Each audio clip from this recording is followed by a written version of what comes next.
Hello and welcome back to the channel. It's Mark from Powersonic and Apprentice 1-to-1. We are out on the farm today. We've got some work we're getting on with. I'm going to talk you through it in a minute. We've also got a Scolmore Elucian consumer unit to install, so we're going to show that as well. I've got some actually. Morning. Meh. Here they come. Come on then. Meh. Just look at you. Fancy a day on the coalface, fellas? Go do some work? Yeah? Let's get on with it. I'll take you down to the bit we're working on and show you what we're up to. So this is where we're at, and I showed this earlier on in my videos way back when. I think it was probably February or March, could even be before that, I can't remember. But that was when I hardly had any subscribers, and the main property's over there, and we've been working in that over the last few months on and off, helping them modernise. So they've spent quite a lot of money in there. That's all been done now. If I can get permission from them, I'll take you inside and show you around. But it's very expensive. Kitchen gone in, the upstairs front of the property's all been redone. They've had to do work on the roof. They had to dig out the floor and spend literally thousands of pounds dumping concrete into it because there were some big issues in there, and we'll maybe touch on that through the course of this video. But we're here to try and put some temporary power into these farm buildings that they've currently got animals in for the next phase of the building work. So around this side in the courtyard, they're going to be converting those spaces into holiday lets, and the animals are going to move this way into the stables. I'll show you as we walk down, and then this is going to end up being a holiday let as well right at the end. You'll see the cables flapping about in the breeze there. These all got disconnected right at the beginning. We killed all the submains coming out to these, and it was left as it was because they were infested with pigeons. Now the pigeons have been evicted from the other side where we're working at the minute, but they keep finding a way back in. They're horrible creatures. Once they've made a home somewhere, they don't forget, and they do find a way. So they have still been managing to sneak in on occasion, and it's a running battle getting them out. So we've got our PPE, respirators, washing hands regularly, gloves, goggles, as far as we can, keeping ourselves safe, and the homeowners or the property owners cleaning down in there regularly as well. But it's one of those things when you know they've been in there and they carry such awful nasty things on them, make sure you're looking after yourself if you're in an environment like that. And this is still waiting planning permission and approval. Obviously it's been converted from agriculture to these holiday lets. It's going to be a business. There's aspects of that that are a bit more simple than just starting to put plaster on the wall and building. So they have to go through the right processes. That's currently going on. This shed or stable, barn, whatever you want to call it, that's coming down. It might fall down before it gets taken down, but yeah, they own this field here as well, so there's going to be building work going on out in there as part of this development, and the back field also is going to become like an attraction for them. So it's going to be a semi-working farm with animals, and then people coming to visit and stay as well. It'll be a really nice place when it's done. But the animals that are around the other way, and I'll show you them, we'll drop them in the video. There's some chickens through there and there's a horse as well. They're going to be moving out into this little section and living in these stables. So there's 3 little spots here for them, for the chickens, the goats and the horse, and then we can start around there, and I'll show you that as we move through the video. We've got the chicken coop that Nathan's annoying the chickens in. Are you putting the light up in there, Nathan? I'm looking for a hammer. Looking for what? Hammer. Oh, you left your hammer with the chickens? Hoping they're going to do the work for you. In here, this is going to be your storage space. Again, it's been cleaned out of all the pigeons. They've all been got rid of, tidied up out off the floor. There are still a lot of cobwebs knocking around. We've got sockets going in each corner. That's only low consumption. There's no great grand plans to do anything in here. They just wanted flexibility where they could plug a battery drill charger in or something of that sort. We're going to go for Kinetic wireless switches on this. So there's going to be a central batten light in here with a Kinetic wireless switch. And you're around, get somewhere where you can see me. The idea of that is that we're limiting the amount of cable on the install. Obviously where there's animals and food out in a place like this, you're going to also get rodents. And rather than steel containment everywhere and trying to protect against it, if you can remove and eliminate the cabling by using technology that's not very expensive, then it makes perfect sense to me. So that's what we're going to do on this one. Helps with some of the switching as well. For example, the horse is stable, no weatherproof switch needed outside. Under here we're going to have some wall lights that the customer's got. There's going to be a socket. You can see all the old cabling, and these buildings need some work, and they're going to be receiving it. Through in there is where the goats are living. I'll take you around through this way and show you what Matthew's on with, and then we've got a surprise for Nathan actually. While I remember, we can show him that as well. So they've got the radio set up, and if we go through and spin around, you'll see the old consumer unit is up there, and this is all in twin and earth, and it's typical of agricultural property actually. We're worrying about rodents and vermin, but often the cable's left alone because there's an abundance of food that they actually like to eat, so it often doesn't get nibbled. But we're going to put our cabling in containment so it's safe, and like I said, we're also going to use Kinetic wireless switches. We're going to bring a 3-phase feed over here as well, because there is the probability of 3-phase coming out around this as time moves along. But we're going to have a light up in here. These are the old like troughs where the animals were been fed, so we've got to put some lighting up across. You can see the guys out in the masks, because although it has been cleaned down, we still know there's been pigeons on the loose. Matthew's up there doing his magic. We've got the back out shedding some light. This is the goat's house, and again there's going to be some lighting up in here just to illuminate for them. Take it back outside. So this is just a walkway for now that they're going to use while the renovation gets done to get to the goats, because obviously they come out from the house over to here to feed them and through this space. So they just wanted it lit up so they can see where they're going. No power in there at all. They don't want any sockets or anything in there. It is just going to be lighting. An outdoor socket for washing cars down perhaps in here, and then just power and lighting for while this remodelling work gets.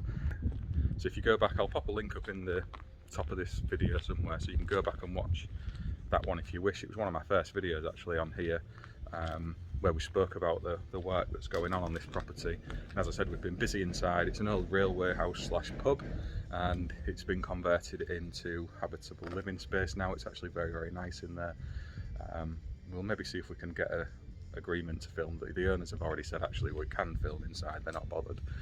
But we'll have a little look and see what it shapes like. So I would like to show you actually, because it's pretty decent. So we'll see if we can do that.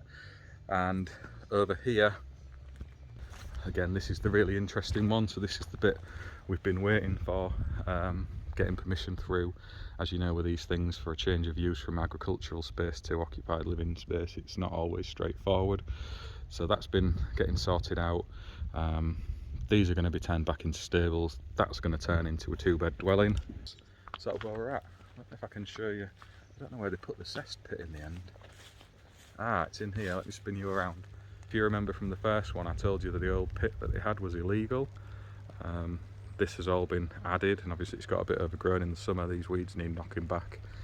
But that apparently does its magic and sorts all the water out, and then there's a little dike over here where it's pumped out into, and apparently that's legit. You're so yeah, thought I'd explain that one. Was all we knew about it was bringing the feed down. Again, if you go back and watch that video, it talks about it in there. But we'll let the guys get on. Oh, there's a Scolmore Elucian consumer unit going in here, and again that's a little bit of forward thinking. In that particular environment I wouldn't normally suggest using that, but with the knowledge that that is all going to be converted space again. Go Nathan his little present now there. Go to my van and collect it. He's looking busy, like he's meaning business but doing not very much over there, so he might not get it after all. I don't want to be treating him and he's not pulling his finger out. Now, he started off real well in his apprenticeship, and I think it's important we reward people on that journey with the odd little treat here and there, certainly when they're just starting out, to get them kitted out with tools. I think it means a lot. It did to me when I was given stuff back in the day. Still got a lot of it today, looked after it, so hopefully Nathan will do the same. There you go, Nathan, we've got you a little present. Where are you going? Nathan, can't you hear me? We've got you a little present. Oh, nice. Yeah.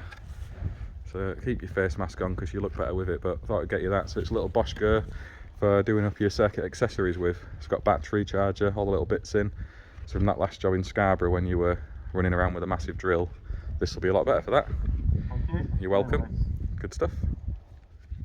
Right, we'll drop back in shortly. Have a little look at the Bosch Go. This is the Go 2. It's come in a nice little case, little mini L box for those of you who are familiar with Bosch stuff. Little pack of bits with a bit holder. So I wasn't aware of this myself, but it does just charge off a little USB lead. And simple but effective product. So it goes in the bottom there to charge it up. You've got your adjustments for your speed on the top there, and then you move that for your position forward and back. Hold the power button, and off you go. I think it's as simple as that. So Nathan seems quite happy with that. We'll show it in use. It'll be good for fixing back accessories and socket fronts and stuff. But as I say, nice to give the apprentice a little treat from time to time.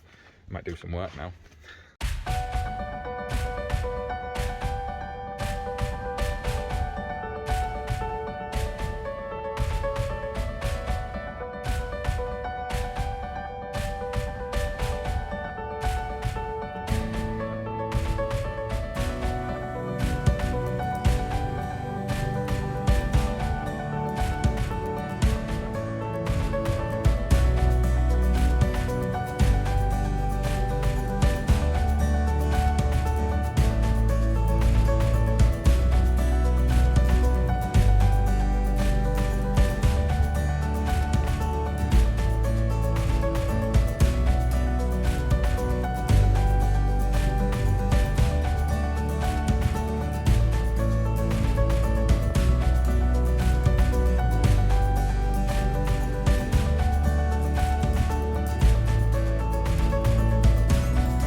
I thought I'd quickly run through some of the tools we've been using on this one. So we've got the wire crimper, big spanner sets from Bosch, and that's for the steel wire armour glands.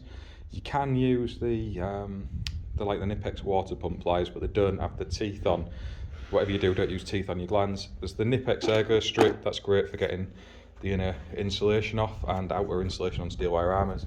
I've been using this Knipex knife with the hooked end, that's great as well for stripping the outer insulation off the steel wire armour.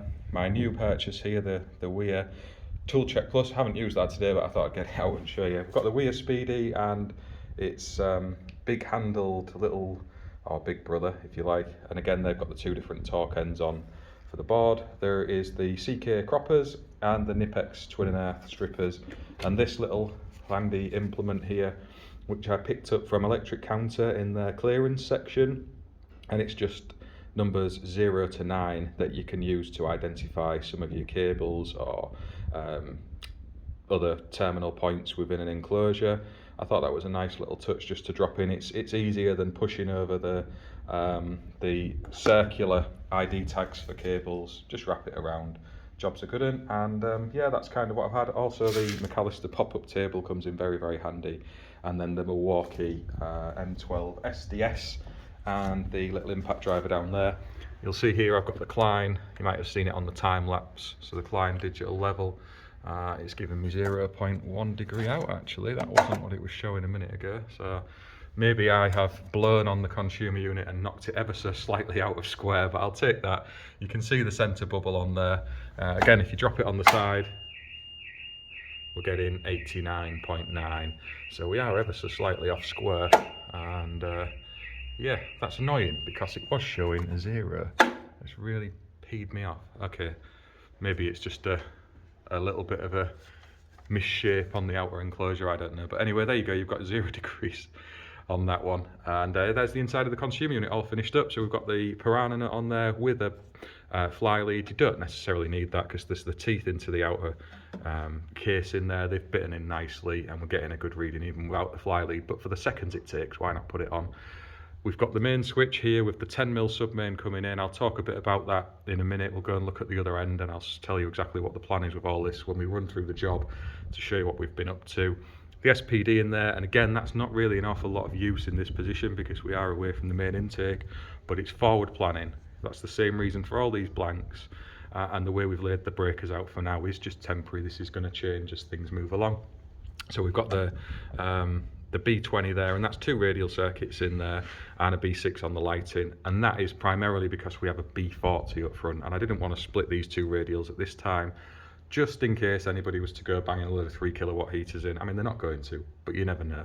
You could potentially be taking out that MCB before any of this lot during normal use through overload rather than a fault, and it didn't really seem sensible to do that when the loading issue in this building is very small. 20 amps is going to be ample on the sockets, so we're fine with that for now. And yeah, speaking of selectivity again, we've got the B40 up front, MCB, because we've got this steel wire armour supply cable coming across, and that's looking after the circuit over here for the time being. It is going to be repurposed for something else later on. It's not staying in this layout, it's just for now. And yeah, that's kind of to avoid selectivity of RCDs as well. Obviously, if we have an upfront RCD, we'd then have to have a lower, I mean, typically I think they say 3 times lower of each step away from your RCDs, so we'd have had to drop down to 10 milliamps in here, for example, or have used 100 milliamp in the other building. But for the time being, we're fine on this system. And again, as I say, I'll talk you through that when we go and look at the main intake. So for now, I'm going to leave that as it is, and we will jump on with the video. I can run you through the rest of the install, what the main intake's like. We'll have a little look around the property and talk about the future plans for it all. You'll see there the numbered tags that I've wrapped on there. Still got to label this up for the SPD earth and the main incoming earth. You'll see we've used black there and marked it up as earth.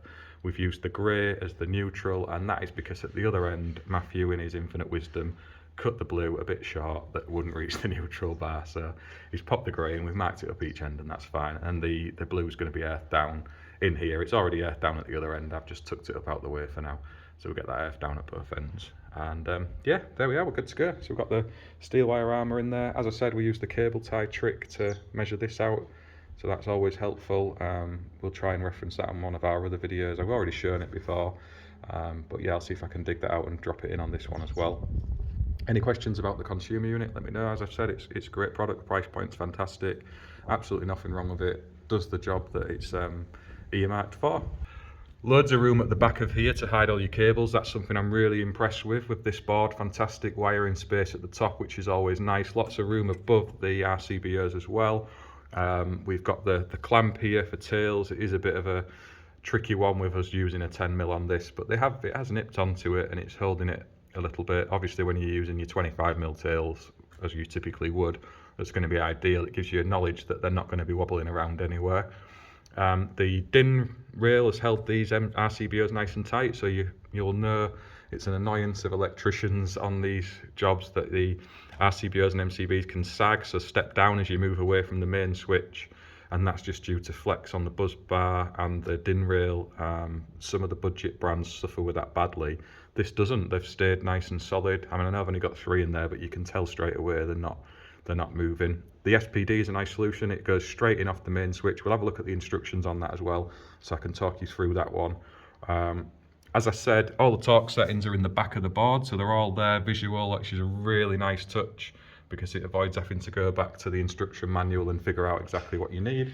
I've been using my weir kit, so I've got 2 of these on. One's with a 2 Newton meter end on, and one's with a 1.2 Newton meter end on. If you see on the back there, the in for the RCBOs is 2 Newton meters and the out is 1.2. Then your earth and neutral bars are 2 Newton meters as well, and it is just your main switch and any RCDs you've got that you need to nip up to that 2.5 Newton meters. So it's all in there, and these are fantastic, by the way, these little set ends, so you know you're getting exactly the right torque value. They go in lovely with the weir speedy and the other bits. I'll show you the other end of this board. It is on another video, so I might have already mentioned this, but I'll pop a little link up so you can shoot off and look at that if you wish. But I'll show you the board what Matthew's been working on inside, because that's another little nice bit. And then I guess we'll kind of wrap it up and have a run around and show you what we've done. Show these out in the van as well. So we've got the little hook down, slide away. I've demoed these on another video already. You see I've got my bits and pieces in there, spanners, ferrules, screwdriver set from Klein, the other bits and pieces. And in this drawer we've got the Weir maintenance kit, some different bits from Milwaukee, the laser spirit level, some SDS bits, bit of tape, and then in the top box the SDS impact driver, soldering iron batteries and a little multimeter. So that's what I'm keeping in there at the minute, and it's handy just at the back doors of the van. Keep everything stored away nice and safe. This is the Elucian SPD, if I can get it to focus. There's some prime information on here, and really we're sort of concerned with the installation. It tells you about moving the main switch clamp for the tails across if you are using an SPD, and then the length of your conductors. So it's saying here your live wants to be 6mm cable, 230 millimeters maximum length, and the same on the neutral, and then your earth at 400mm. And it says here the SPD is the SPD is an internal overcurrent protection of 300 amps, enabling the SPD to be directly wired to the switch disconnector outputs, which provides a point of isolation for future maintenance. So they're saying off the main switch, and you get both arguments with that. If you've got overcurrent protection on the SPD, it could trip and then render it useless, and equally you want to make sure that you're protecting the cabling and the SPD itself in the right way. So it's nice that they've stated that and given clear instructions as to what they want. And what else have we got on here that might be useful? So it gives you your maximum cable sizes here, so you can do 2.5 to 35mm on the line and neutral, and your earth 4 to 35mm. So you can use different sized conductors if you wish. What else have we got? So it shows you here that when it's green, it's under normal function. Red is when it's needing to be replaced. And again, the cartridges just pull out, so you don't have to replace the actual carrier itself. Let's see, what else have we got? So it tells you here to make sure that you follow best practice guide 3 with the consumer unit installation. Yeah, that's sort of it here. So it gives you the tail pack code. So if you want to use the Click product for this, it's CUSPDTP, and that comes with those cables ready to drop straight in and connect up. We've made our own in this case because I wasn't aware that you needed a separate kit upon ordering. So that's that one, that covers that off. And then inside the board here, you'll see I've used the labelling pack from Scolmore Elucian, whatever we're going to call them, just because I thought that's the best way to give it a full review. And they're decent. The only complaint I've got is I haven't been able to find an SPD label. Now, whether that's me being stupid and not seen it, or it's not on there, I don't know. But if it's not on there, it could do with having one. Obviously, we print our own labels with a label printer anyway, but sometimes you might have forgotten it and be in a pinch and want to use the manufacturer's label kit, and it's nice to know that everything you need is going to be in there. Otherwise, they're clear, pretty straightforward. They've got a good selection, they stick well. What else can you really say? If I show you on the label pack here, you can see some of the other options you've got. So there's loads of different bits of kit that you can chuck on there, from air conditioning, data stuff, PV, but I've looked far and wide on this sheet and I can't see anything to do with an SPD. But sometimes I can't find stuff in front of my face, so it could be on there. Don't need to look too hard. At the minute we've got enough to get on with. But I just thought I'd show you that all dressed away with the lid on. The other thing is the lid fits really nice. It's kind of got a little recessed lip that you push it onto. That's one of another annoying features we have as electricians, is lids not going on. Again, usually due to the MCB or RCBO sags, they don't go on square.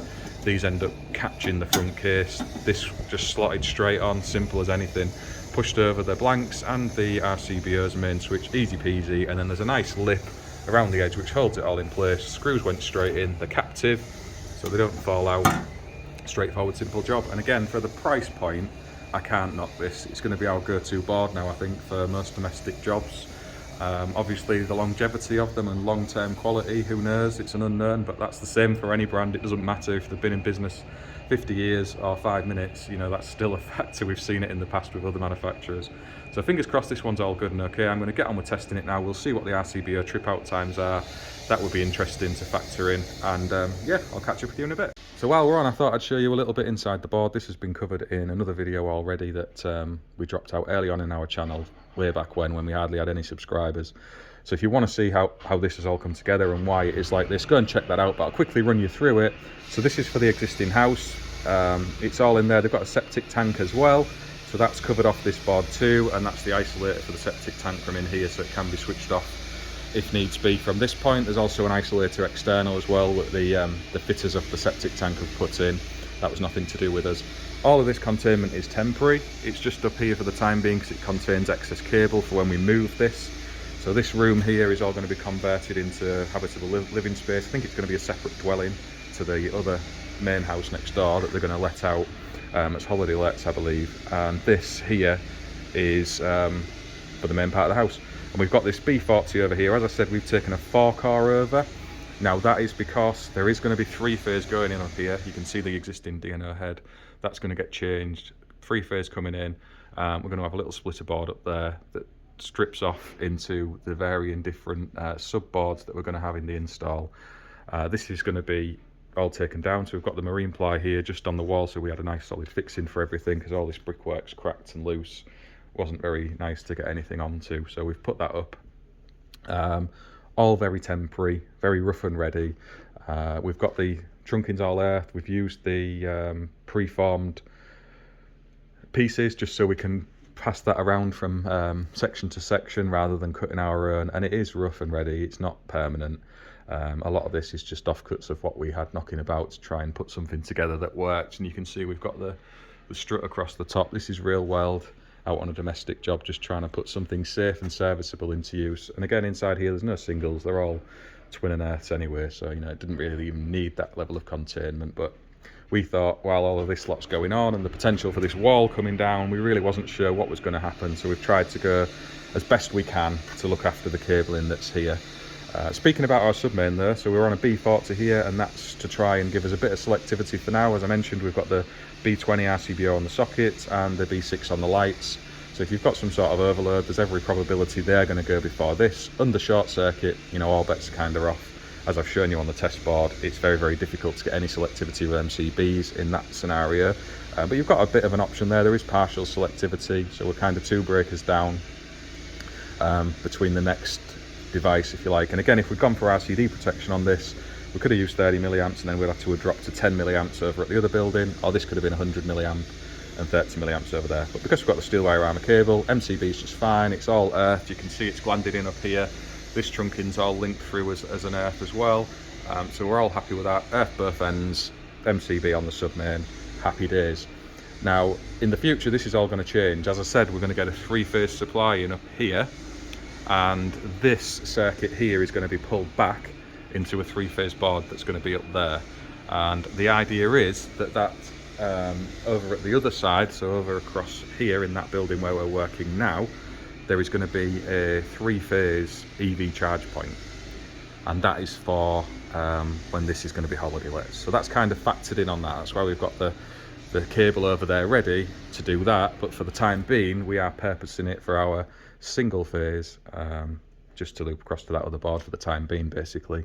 And you can see here we've got the earth down on the blue and the black. As I said, Matthew's done that at this end already, and again this is all off. Obviously the power is coming into the main switch, but otherwise that's dead. We've got the old cables all cut off up there, and we've got a little socket on this board, light switch for this bulkhead, and that light switch over there. I'm not going to go too much into the existing install because we have covered this on another video. And again, that board that's over in that building will then become the domestic consumer unit, and the DNO are going to be digging up this here and bringing a single phase supply into that building. And that is because that is going to become a habitable home again, holiday let / rental, whatever it's going to be. All this side is getting converted. I'll take you through it and show you exactly what's going on. And they wanted that on separate metering, and it didn't want to be covering the EV charge point for the holiday lets. They wanted that off this meter in here. So I've got a call coming in. I'm going to have to jump off from this from now. We'll jump back on the video and run through exactly what's going on with the rest of the install outside. That was DPD wanting to know where our offices were to make a delivery. That's one of the calls I don't mind. It's something that's not gone wrong and quick and easy to clear up. But yeah, we'll jump and have a look around outside. I'll talk you through what the actual conversion plans are. It is quite complicated. There are going to be different dwellings on here. Some could even be sold off. I'm not exactly sure what the long-term plan is. It does seem to flip and change around, to be honest. But we're trying to make it work in the best way that we can. And every time we pull a cable in and do a bit of work to help them reach the next stage, we're kind of thinking ahead a little bit, you know, will this help them at a different point in time rather than having to pay to do something all over again. So yeah, that's kind of where we're at. That's why we've got this 3-phase cabling over to that side. So around in what's going to be the parking area, they can have the 3-phase charge point that's coming off their meter. But we'll jump on with the video. I'll walk you around. It's easy to explain it as we go around the site and have a look. So we're going to do some RCD testing here now. Got Matthew to come and help me over there. So we're in auto mode and I can hit the test button.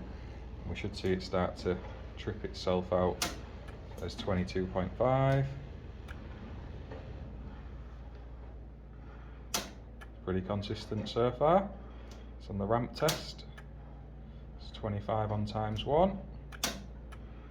19. 26. 16. And then these are the half times tests, so it shouldn't trip out here.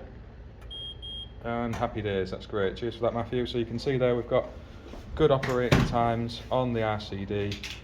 We've ramp tested at 22.5 on 0 degrees and 180, and then we've got the 25 and 19 at 1 times and 26 and 16 at 5 times. These are type A RCBOs, and again, some people want to go into the 10 times 10 tests you do, so you test them on AC and type A. The regulations just want that trip time based on if it was an AC RCD, and Neil's covered that on a YouTube short, so go and check it out. He explains it on there very, very well. Yeah, we'll jump on with the video. Hey, we've got the whole crew here, look, 5 of them. These are the escape artists. They keep trying to get out. They want to come out and play, I think. Have to stay in there. So you can see in this workshop, the guys have dropped in some conduit, and again, we've just wrapped around the building at low level, just to because, and then we zoomed across over here and into this socket, primarily just to keep it as low cost in the interim as we possibly could. And you can see up there we've got one of the non-corrosive battens up there, and as I said right at the start, we've got these wireless switches. So I'm calling them Kinetic, but they're from ThinkB. This back box is going to have to come off. The guys didn't realise what I was getting, so that's my bad. And yeah, we can crack on with that now. So that's these sockets in this little bit, and you can see around here, if I jump you across, I won't open the door to the chickens again because they will be out, but we've got a non-corrosive batten over there. Can't really see it, that's all that's in there. And again, there's going to be a 2-gang light switch that's going to go on this wall here, which does the chickens, and in here. And we've got the we've got high level, again, non-corrosive batten up there, and that is again just to light up the horses stable, and that's going to be on a 2-way switch that's outside here and also linked back over into the house over there. There's going to be a bank of these wireless switches, so they can turn all of these on and off out here. Matthew's busy making a noise, so while we're at this side I'll show you all this. So this is at the minute been used for the animals. That's going to change, so this is going to be all converted space in the end. Just want power and lights in there for the time being. And again, under here we've got a little outdoor socket because the cars sort of go under there for the minute. There's going to be a couple of coach lanterns up there just for now. That's where the goats are for the minute. And if we swing around this way, I can show you over here. Matthew's busy just dropping some lights along here, so this is like a temporary walkway for now. There's no actual animals in this section for the minute. This is the first part of the next stage, so we're dropping them some lights up just so you can see what's going on. Again, a bit of power and a socket in there for them. This little section over here is soon to be the new home for all the animals, so they're all going to come over here while this little lot gets, if I zoom out a little bit, we're right zoomed in, aren't we? So they're all in there at the minute. They're going to move over to this here. We're going to have the chickens, goats and horse, and they're all going to be happy as Larry in this little section, and then the conversion over there can start happening. And that's kind of the chain of thought they're at with all of that. So it's just moving around, I guess, to the next stage, and then finally this converted building at the end is going to change into some holiday lets as well. So it's going to be more like it's not so much a farm. They are going to have chickens, goats and the horse and stuff, but it's going to be a place people come on holiday to, these holiday lets, and there is a bit of farm life going on. I don't know if they're going to go to the extent of having animals in these fields again. This barn's been pulled down and that's going to be rebuilt as a new barn as well for the animals. And as I said, this is all going to be gutted and fully renovated into habitable homes. But yeah, next step, animals are going in that bit in there, and then where we're working round there now, we've just got some temporary power and lights up so that the builders can see what they're doing and they've got power at hand to carry out their work. And yeah, I guess we're going to be back doing a first fix on that once they're ready and the roof's sorted, the doors are all sorted, they made it pigeon proof because they keep coming back in. That's been cleaned down twice now by professionals. But they keep finding a way back in, and that's why we've got the masks, gloves and everything on while we're in those buildings, because pigeon crap is amongst the most awful things you can be exposed to. They're riddled with stuff that's not very nice, so don't be working in and around that unless you absolutely have to, and if you do, make sure you've got the right PPE on. You can see the goats down here. Think I'm bringing them food again. Hey guys, girls, whatever you are. Mr. Cat's down there too. Hello. You want to come out, don't you? Not happening. So yeah, I'm going to go get on with that now. You've seen the Elucian board go up. This is going to be a lovely place once it's finished. We started on it, I think it was back in February or March, and as I said, the house is all done now. This is the next stage. All of the old electrics were disconnected when we did the house, so they've been sat there with no power over there at all. And for now, they need to get something over there so that the builders can make use of it, because they're often out and the house is locked up. There's an outside toilet on the end there, and the workshop obviously that can be got into. But you know, it wasn't ideal to be trying to get them to work off that. So we've got the power dotted around where it's going to be needed. They can make use of it with the cars in the short term. They've got lighting for the animals in there for the minute, because I don't know exactly when this is all going to start happening. There's been talk of this for months and months and months. It's one of those where it gets stuck in planning. They're trying to get money together. They've had to dig up the floor in the actual house because there was big issues there they weren't expecting. So they've literally dumped thousands of pounds into the floor, into the main house, and things have got waylaid a little bit. But yeah, that's kind of where we are at. I think probably the next job we'll be doing on this one will be first fixing these holiday lets that are going through. That was the building Matthew was just working in, where they were the existing troughs for the cows, I assume. So we're just popping the lights up there. That's going to be stripped down, first fixed and wired up imminently, I guess, once the building work begins. Okay, right back to the start on this one. You'll remember I said we weren't doing drops for the switches, and that's for two reasons. One is animals, rodents, and just because we can save on cable that's going to be there for them to potentially nibble on or get damaged while this work's been done. So we've gone for these. I'll spin you around.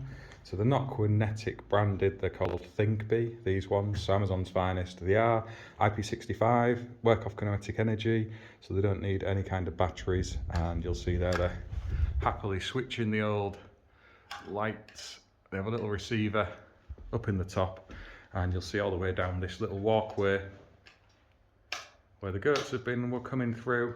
There's now lighting to enable us to be able to pop the lights on for them all the way through. See, this is the goats' home, this is where they live.